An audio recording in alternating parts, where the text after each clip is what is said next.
Olá pessoal, vamos a mais uma aula de Química do segundo ano comigo, professor Guilherme Martins, onde hoje nós vamos dar continuidade às nossas aulas de estequiometria, ainda falando sobre a aplicação da lei de Lavoisier, só que agora em cálculos que envolvem algumas porcentagens. Então agora nós vamos começar de fato a nos aproximarmos um pouco mais do que de fato acontece na prática dentro de um laboratório ou dentro de uma indústria que trabalha com insumos químicos. Como assim? Na indústria química, de uma forma geral, todas as reações químicas que são feitas e os materiais, reagentes que são usados, eles não estão 100% puros. E uma reação química, geralmente ela também não acontece com rendimento de 100%. A partir dessa aula nós vamos começar a falar sobre o rendimento de uma reação química, bem como a pureza associada aos reagentes químicos. Nós vamos ver o que um reagente impuro pode fazer numa reação química em relação à quantidade de produto obtido, e nós vamos ver também o que acontece quando uma reação ela não rende 100%. Quando eu vou fazer uma reação química em laboratório ou dentro da indústria química, os fatores externos, fatores termodinâmicos e muitas vezes fatores humanos podem influenciar na quantidade de produto que eu obtenho. E isso está diretamente relacionado ao rendimento da reação. Até agora, todos os exemplos que nós vimos, todos eles trabalhamos com rendimentos em 100%. Agora, o que acontece se a reação não rende 100% por algum desses fatores que eu citei a vocês? Para ficar mais claro tudo isso que eu estou falando, vamos fazer aqui alguns exemplos. Basicamente, a sala de hoje nós vamos fazer dois exemplos sobre como calcular o rendimento e se o rendimento não for de 100%, como é que eu sei a quantidade que foi produzida a partir daquele rendimento. Vamos ao nosso primeiro exemplo. Ele nos diz o seguinte: sabendo que 90 gramas de água foram formadas a partir da queima completa de 12 gramas de hidrogênio com quantidade suficiente de oxigênio, qual o rendimento da reação? E aqui estão os dados que são as massas molares. Então, ele está falando o seguinte: está aqui a nossa reação química. Se a gente reage hidrogênio com oxigênio, a gente produz água. Aqui está a nossa proporção em relação ao número de mols.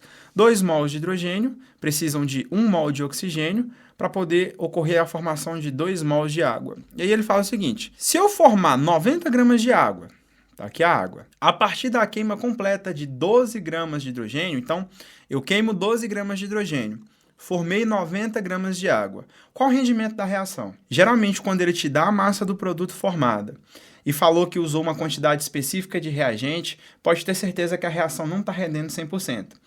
O que está por trás disso aqui? Essas 12 gramas de hidrogênio que foram queimadas aqui, com quantidade suficiente de oxigênio, provavelmente deveria produzir uma quantidade maior de água do que essas 90 gramas que o exemplo está dizendo. A partir dessas 12 gramas de hidrogênio, a quantidade de água que deveria ser formada provavelmente tem que ser maior do que 90 gramas. Porém, o exemplo está dizendo que formou apenas 90 gramas, então formou um pouco menos. Geralmente a gente forma uma quantidade menor do que aquela que deveria ser formada de um determinado produto específico. E aí, como é que a gente resolve isso? Basicamente, nós vamos seguir os mesmos passos que nós estávamos utilizando até agora nos outros exemplos. A única coisa que vai ser alterada é que nós vamos ter que acrescentar um passo a mais, que é tirar a porcentagem. O objetivo é encontrarmos a massa que deveria ser formada de água, a partir dessas 12 gramas de hidrogênio, e comparar com a massa que o problema falou que na prática foi formada. E aí, se eu tenho a massa que foi formada na prática, eu calculo a massa teórica que deveria ter sido formada, eu consigo então calcular uma porcentagem aí. Mas isso aí é cena para os próximos capítulos. Vamos então fazer passo a passo para vocês entenderem como é que resolve. Então, como eu falei, a gente vai seguir os mesmos passos da aplicação da lei de Lavoisier que foram seguidos nas aulas anteriores. Primeiro passo, não sei se você se lembra, se você não se lembrar, assista às aulas anteriores ou pegue aí as anotações que eu solicitei a vocês que fizessem nos seus cadernos. O primeiro passo era fazer o balanceamento da reação. Tá ok, esse balanceamento já está feito, então tá aqui a proporção, ó. 2 mols de hidrogênio reage com 1 mol de oxigênio, formando 2 mols de água, que já está balanceada a nossa querida reação. Né? Conferindo as quantidades, ó.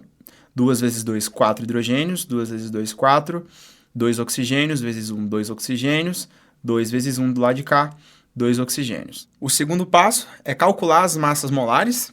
Nesse caso aqui, o problema já forneceu para a gente esses dados. As massas molares do hidrogênio é 12 gramas por mol, do oxigênio 32 gramas por mol e da água 18 gramas por mol. Tá ok? Então, o passo 2 também. O terceiro passo, lembra que era multiplicar o coeficiente estequiométrico pela massa molar de cada substância. Então, vamos lá, vamos fazer isso. Vamos começar aqui com o hidrogênio. Então, o coeficiente do hidrogênio é 2, vezes a massa molar do hidrogênio, que é 2. Isso é igual a 4 gramas. Lembra que esse passo é para converter a proporção que é dada no balanceamento de mol para uma proporção em gramas, para ficar mais fácil de fazermos a regra de 3. Vamos fazer aqui agora por oxigênio. Coeficiente 1 vezes a massa molar, 32. Então, 1 vezes 32, 32. E para a água, coeficiente 2, 2 vezes 18, que é a massa molar da água, é igual a 36 gramas. O terceiro passo está feito. Já multiplicamos o mol do balanceamento pela massa molar. Agora vamos para o quarto passo. Tá aqui então as nossas proporções. Esse 2 é a mesma coisa que 48 em gramas. Esse 1 é a mesma coisa que 32 em gramas. E esse 2 aqui é a mesma coisa que 36 em gramas. Então a proporção 2 para 1 para 2 é o mesmo que 4 para 32 para 36. E aí a gente quer descobrir a quantidade de água que nós deveríamos formar a partir dessas 12 gramas de hidrogênio que o problema falou. A gente vai ter que fazer a regra de 3 entre o hidrogênio e a água. Então vamos lá fazer a regrinha de 3. A cada 4 gramas de hidrogênio que são consumidos, deveria ocorrer a formação de 36 gramas de água, segundo a nossa proporção. Como o problema falou que foram usadas 12 gramas de hidrogênio, quanto de água aqui deveria ter sido formada aqui? Só multiplicar então x vezes 4, 12 vezes 36, 36 vezes 12, tá aí? Aqui 36 vezes 12 é igual a 432. 4 está multiplicando x, a gente passa dividindo. X é igual a 432 dividido por 4. X é igual a 108 gramas de água. Olha aí para vocês verem a diferença. Era para ter sido produzido a partir de 12 gramas de hidrogênio, 108 gramas de água.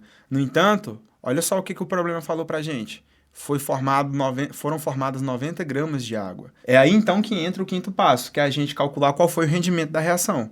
Como que é feito, então, esse quinto passo? Muito simples. 108 gramas de água é a quantidade de água que deveria ter sido formada, ou seja, é o meu 100%, a partir das 12 gramas de hidrogênio. Porém, o problema falou que foram formadas apenas 90 gramas de água.